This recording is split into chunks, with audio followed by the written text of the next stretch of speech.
Air India ವಿಮಾನ ಪತನದಲ್ಲಿ ಪ್ರಾಣವನ್ನ ಕಳೆದುಕೊಂಡಿರುವಂತ ಆ ಪೋಷಕರಿದಾರಲ್ಲ ಆಕ್ರಂದನವನ್ನು ವ್ಯಕ್ತಪಡಿಸ್ತಾ ಇದ್ದಾರೆ. ಆ ನೋವು ಖಂಡಿತವಾಗೂ ಯಾರಿಂದಲೂ ಭರಿಸಲಿಕ್ಕೆ ಸಾಧ್ಯವಿಲ್ಲ. ಇತ್ತೀಚಿನ ದಿನಗಳನ್ನು ತೆಗೆದುಕೊಂಡ್ರೆ ಸಾವು ನೋವಿನ ಸಂಖ್ಯೆ, ಪಹಲ್ಗಾಮ್ನಲ್ಲಿ ಅಟ್ಯಾಕ್, RCB ವಿಜಯೋತ್ಸವನೋ, ಇವತ್ತು ಅವೆರಡಕ್ಕೂ ಮೀರಿದಂಥ ಬಹಳ ದೊಡ್ಡ ದುರಂತ. ತಮ್ಮವರನ್ನ ಕಳೆದುಕೊಂಡಿರುವಂಥವರು ಕಣ್ಣೀರಲ್ಲಿ ಕೈ ತೊಳಿತಾ ಇದ್ದಾರೆ. ಅಹಮದಾಬಾದ್ನ ಸಿವಿಲ್ ಆಸ್ಪತ್ರೆ ಹೊರಗೆ ಇಡೀ ಅವರ ಕುಟುಂಬಸ್ಥರು ನೆರೆದಿದ್ದಾರೆ, ಕಣ್ಣೀರು ಹಾಕ್ತಾ ಇದ್ದಾರೆ. ಆಸ್ಪತ್ರೆ ಒಳಗೆ ಬಿಟ್ಬಿಡಿ ನಮ್ಮನ್ನ, ನಮ್ಮ ಅಪ್ಪನೋ ಅಣ್ಣನೋ ಅಕ್ಕನೋ ತಂಗಿನೋ ನಾವು ಮುಖ ನೋಡ್ತೀವಿ ಅಂತ.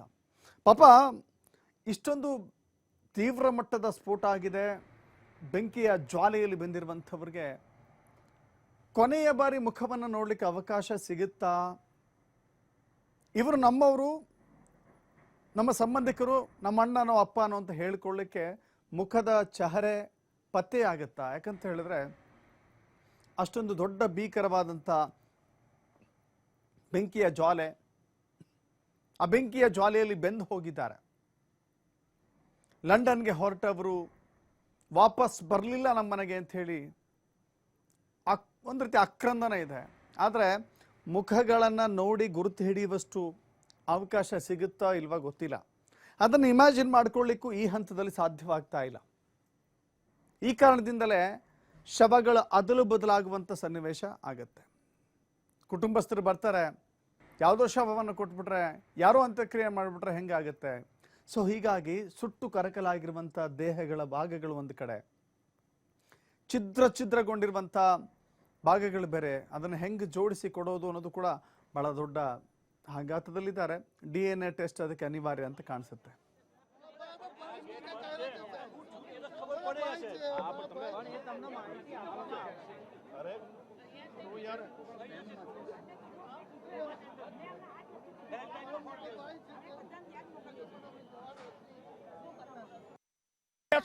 તમારી વ્યવસ્થા કરી છે. ચા પાણી પીવા નથી આયા અમે અહીંયા અમારા સગાઓના સ્ટેટસ જોવા આવ્યા છે. ના, કોઈ સ્પષ્ટતા નથી કરતા સાહેબ. અંદર એમની શું હાલત છે, શું તકલીફ છે, કઈ ખબર તો મળવા દો. તો અમને ખબર પડે તો અમે આગળ કઈક કાર્યવાહી, અમે કઈક ટ્રીટમેન્ટ નિદાન કઈક થાય એનું. મારા બેન બનેવી છે સાહેબ. શું નામ છે? નેહા બેન ને હેમંત કુમાર પંડ્યા. भाई साहब आपका हिंदी में बता दीजिए कि आपके कौन यहाँ पे फ्लाइट में जा रहे हैं? ಗುಜರಾತಿನ ಭೀಕರ ವಿಮಾನ ದುರಂತದ ಬಳಿಕ ಇದೀಗ ಮೊಟ್ಟ ಮೊದಲ ಬಾರಿಗೆ ಬೋಯಿಂಗ್ ಒಂದು ಪ್ರತಿಕ್ರಿಯೆಯನ್ನ ಕೊಟ್ಟಿದೆ.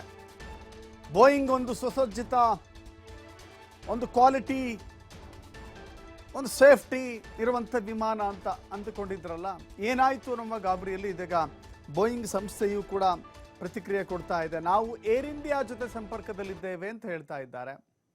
ಏರ್ ಇಂಡಿಯಾಗೆ ಬೆಂಬಲ ನೀಡಲು ಸಿದ್ಧರಿದ್ದೇವೆ ಅಂತ ಬೋಯಿಂಗ್ ಕಂಪನಿ ಹೇಳ್ತಾ ಇದೆ.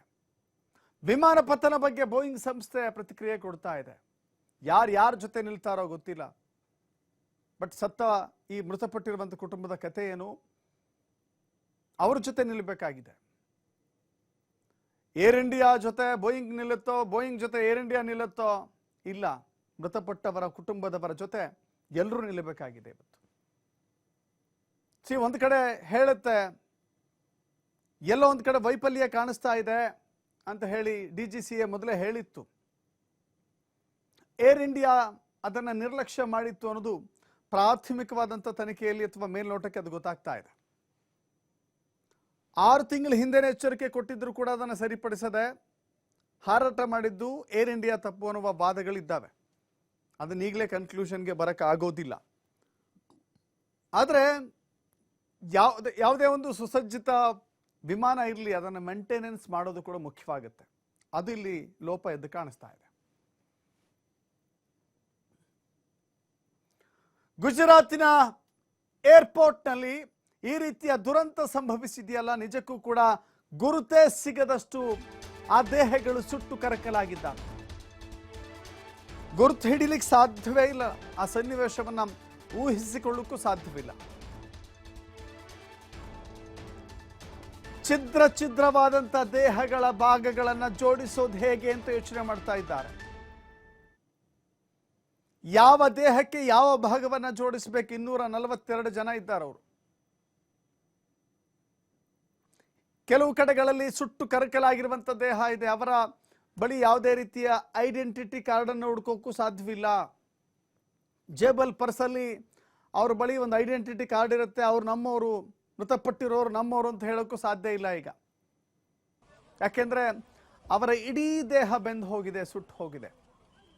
ಇಡೀ ದೇಹ ಬೆಂದು ಹೋಗಿದೆ ಕೆಲವು ಕಡೆಗಳಲ್ಲಿ. ಸೊ ಹೀಗಾಗಿ ಮೃತಪಟ್ಟಿರುವಂಥ ಆ ದೇಹಗಳ DNA ಟೆಸ್ಟ್ ಮಾಡಲಿಕ್ಕೆ ನಿರ್ಧಾರವನ್ನು ಮಾಡಲಾಗಿದೆ. ಪ್ರಯಾಣಿಕರ ಸಂಬಂಧಿಕರೊಂದಿಗೆ DNA ಟೆಸ್ಟ್ ಮಾಡಲಾಗುತ್ತೆ. ಮರಣೋತ್ತರ ಪರೀಕ್ಷೆಯ ಬಳಿಕ DNA ಟೆಸ್ಟ್ ಆಗುತ್ತೆ. DNA ಟೆಸ್ಟ್ ಬಳಿಕ ಆ ಮೃತದೇಹ ಯಾರದ್ದು ಅನ್ನುವ ಕನ್ಕ್ಲೂಷನ್ಗೆ ಬರಲಾಗುತ್ತೆ. ಆ ನಂತರ ಮೃತದೇಹವನ್ನು ಅದಲು ಬದಲಾಗದಂತೆ ಎಚ್ಚರಿಕೆ ವಹಿಸಿ ಆ ಮೃತದೇಹವನ್ನು ಸಂಬಂಧಪಟ್ಟ ಕುಟುಂಬಸ್ಥರಿಗೇನೆ ಹಸ್ತಾಂತರ ಮಾಡಲಿಕ್ಕೆ ತೀರ್ಮಾನವನ್ನು ಮಾಡಲಾಗಿದೆ.